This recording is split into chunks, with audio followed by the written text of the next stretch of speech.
Bonjour. Prolongeons notre réflexion sur le temps du bain et abordons plus précisément le chapitre avant le bain. Cette question de l'eau largement débattue, revenons à notre chien qui va finir par s'ennuyer dans sa baignoire. Rappelons-le d'abord. La fourrure de ce dernier est suffisamment démêlée pour que nous soyons assurés de pouvoir éviter les accidents du feutrage. La fourrure est aérée, débarrassée des plus gros nœuds et des tapons. Elle a repris l'essentiel de son volume. On peut donc mouiller le chien. Il faut savoir perdre du temps pour en gagner. Un chien mal lavé ou imparfaitement lavé est plus long à sécher qu'un chien parfaitement propre sur lequel les os ne trouvent rien à accrocher. Par exemple, savez-vous pourquoi vous mettez plus de temps à sécher les bas de pattes ou les oreilles de vos chiens? Parce qu'à ces endroits, défendez-vous, le pelage serait plus épais, ou plus court, ou plus long, ou toutes ces histoires développées par les stagiaires en mal d'explication stagiairement rationnelle. Tout faux! Rien de ce que vous avancez ne résiste à l'analyse. Ces régions sont plus difficiles à sécher pour une raison beaucoup plus simple. Elles sont toujours sales. Pourquoi? Parce que vous les avez mal lavées, tout simplement. Les bas de pattes et le dessous des pattes doivent être lavés avec le plus grand soin. Certes, vous allez dire, sitôt sec, sitôt sur ses pieds, dans ces régions, le chien va se ressalir. C'est vrai,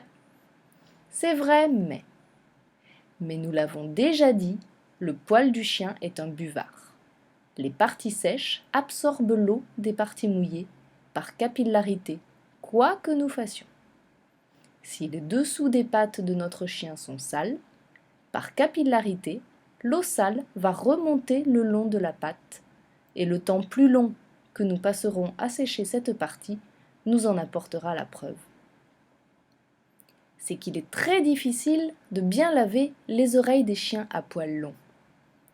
À cet endroit, le pelage est en fait gorgé de sécrétions particulièrement tenaces.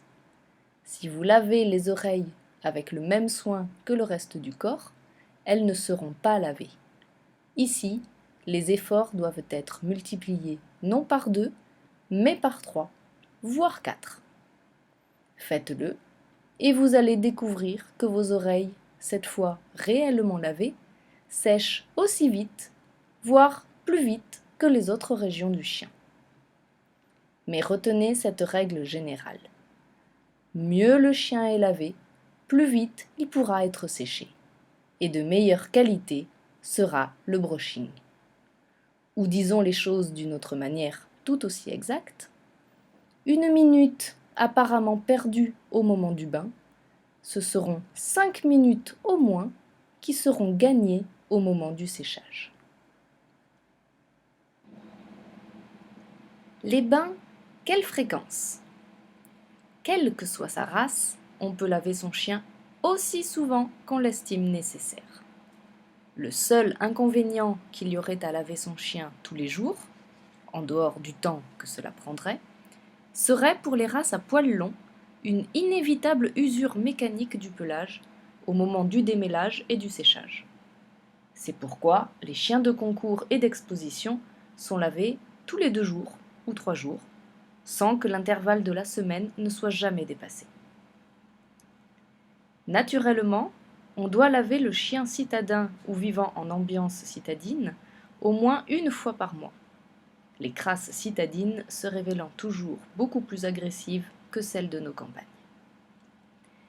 Mais il va sans dire que les bains peuvent être fréquents à condition d'utiliser les produits adaptés, à condition aussi de respecter une méthodologie rigoureuse, en particulier en ce qui concerne les opérations de séchage. Enfin, nous le rappelons, les bains peuvent être donnés d'autant plus fréquemment que l'on utilise une eau de bonne qualité, c'est-à-dire une eau adoucie ou mieux encore, une eau osmosée.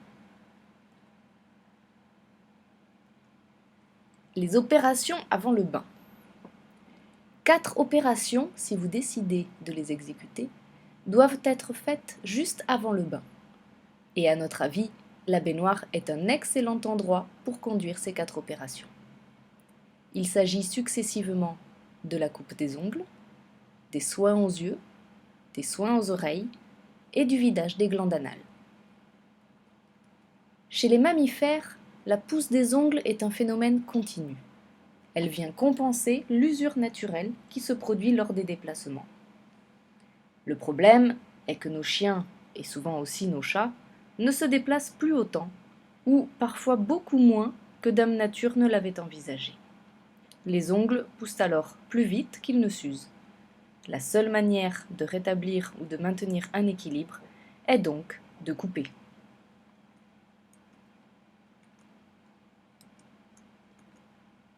Vous voyez ici le schéma d'un ongle vu en coupe. Nous allons entrer dans le détail. Voici d'abord le sol. Est posé sur ce sol le doigt. Vous ne serez pas surpris de voir apparaître l'ongle. Mais qu'y a-t-il dans cet ongle? Eh bien, précisément une partie vivante, protégée par la couche dure et cornée qui l'entoure. Cette partie vivante, comme vous le voyez, ne va pas normalement jusqu'à l'extrémité de l'ongle. Elle est cependant prolongée par un petit nerf, et encore un peu plus par un vaisseau sanguin, qui va donc nettement au-delà de la terminaison nerveuse. Résumons, au centre une partie vivante. Cette partie vivante et sensible est recouverte d'une couche cornée dure et protectrice, essentiellement composée de kératine. La partie vivante est bien visible sur les ongles clairs. Elle est difficile, voire impossible à deviner quand la couche cornée de l'ongle est sombre. La partie vivante de l'ongle est sensible. Elle comporte donc nerfs et vaisseau sanguin. Une petite terminaison nerveuse et un mince vaisseau sanguin vont un peu au-delà de la partie vivante, dans la couche cornée. Le vaisseau sanguin, en fait une veine, se prolongeant un peu au-delà de la terminaison nerveuse. Si l'on coupe au niveau de cette petite veine, l'animal ne sent rien, mais on provoque un léger saignement qu'il vaut mieux cautériser. Si on coupe un peu plus haut, on touche la terminaison nerveuse. L'animal y est plus ou moins sensible. Cependant, l'incident reste sans conséquence et la sensibilité douloureuse disparaît presque instantanément.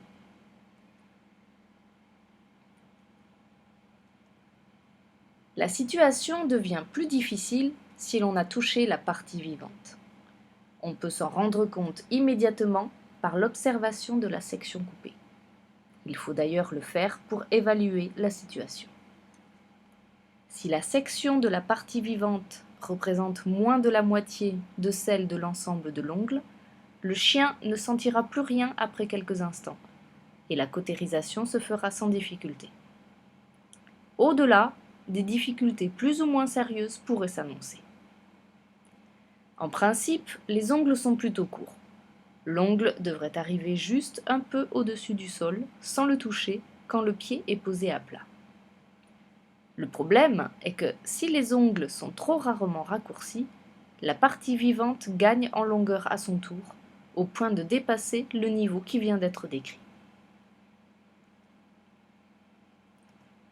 Dans ce cas, le toiletteur se trouve confronté à un réel dilemme. Soit il évite de toucher cette partie vivante, et dans ce cas, l'ongle trop long continuera de gêner l'animal dans ses mouvements, soit il coupe à la bonne place théorique et il va atteindre la partie vivante. À notre avis, il vaut mieux laisser l'ongle un peu trop long que de prendre le risque d'endommager sérieusement la partie vivante. Après tout, si elle a atteint cette taille excessive, c'est que l'animal a trouvé le moyen de s'en accommoder d'une manière ou d'une autre. Un cas particulier est celui des ongles des ergots, qui peuvent devenir si longs qu'ils en viennent à s'incarner, ce qui est manifestement très douloureux et peut devenir un foyer d'infection. Mais il est très difficile de sectionner un ongle incarné, car on peut rarement utiliser le coupe-ongle. Sa partie métallique est trop large d'une part, et d'autre part, les chairs autour de l'ongle incarné sont très sensibles et ne supporteront pas le contact appuyé du couteau. Il est en général plus aisé et donc recommandé de casser l'ongle en son milieu en exerçant une torsion. La cornée est en effet, dans cette situation, très peu résistante et donc facile à briser. On retire ensuite la partie incarnée à l'aide d'une pince à épiler et l'on désinfecte. On notera que cet incident menace tous les chiens sans exception. Une caractéristique des ongles des ergots étant qu'ils ne subissent pratiquement aucune usure naturelle. Mais il est vraisemblable que dans beaucoup de cas, les animaux se débarrassent eux-mêmes de ces excroissances qui leur apportent une gêne en utilisant leurs dents. Un cas particulier est celui des chiens qui vont en exposition. L'habitude, à peu près partout dans le monde, y est de présenter les animaux avec des ongles très raccourcis. S'il s'agit de sujets régulièrement entretenus, leurs ongles sont en permanence gardés courts et il n'y a pas de difficulté. En revanche, avec des sujets moins régulièrement préparés, la partie vivante a pu trouver le moyen de se développer. Si l'on veut donner aux ongles un aspect habituel en une seule fois, on est sûr de les blesser. Il ne faut donc pas le faire et agir en plusieurs fois. On coupe à l'extrême limite de la partie vivante, qui va naturellement se réduire ensuite. Au toilettage suivant, on pourra alors sectionner un peu plus haut, et ainsi de suite. Le plan de coupe est correct s'il est parallèle au sol quand le pied est posé. Il n'est pas élégant de couper l'ongle perpendiculairement à son axe. Il faut essayer de le couper selon un plan qui sera parallèle au sol quand le pied y sera posé. Ajoutons que cette façon de faire diminue de manière assez considérable le risque d'atteindre la partie vivante. Quoi qu'il en soit, ce qu'il faut retenir, c'est qu'il est assez ordinaire et même parfois nécessaire de couper les ongles à une hauteur telle qu'on les fasse au moins légèrement saigner, ce qui est normalement sans gravité et indolore pour le chien. Mais est-il meilleur endroit pour résoudre ces problèmes de saignement que la baignoire? C'est donc dans cette baignoire que l'on pratiquera le raccourcissement des ongles des chiens qui se laissent facilement manipuler. Pour les autres, il sera plus prudent de travailler sur la table de toilettage où les moyens de contention sont tout de même plus faciles à mettre en œuvre. Il existe deux principales méthodes pour faire cesser ces saignements. On peut cautériser à l'aide d'un fer spécial. On peut aussi appliquer sur l'ongle des produits cautérisants. La poudre d'aluminium, ou mieux encore, la poudre de permanganate de potassium. Pour ce dernier produit, il tâche beaucoup, et c'est une raison de plus pour effectuer cette opération dans la baignoire. On rince immédiatement après la cautérisation, et l'on a ainsi résolu les problèmes de nettoyage. Ajoutons que la seule application d'une eau fraîche sur un saignement est bien souvent un moyen cautérisant tout à fait suffisant. Les soins aux yeux se donnent en général avec un coton imbibé d'un produit approprié. Et les magasins spécialisés en proposent, qui sont tout à fait satisfaisants. Puisque nous en sommes aux yeux, c'est le moment de dissiper une crainte partagée par beaucoup. Non, les shampoings que nous utiliserons bientôt n'agressent pas les yeux des chiens, qui semblent le plus souvent les supporter avec beaucoup d'indifférence.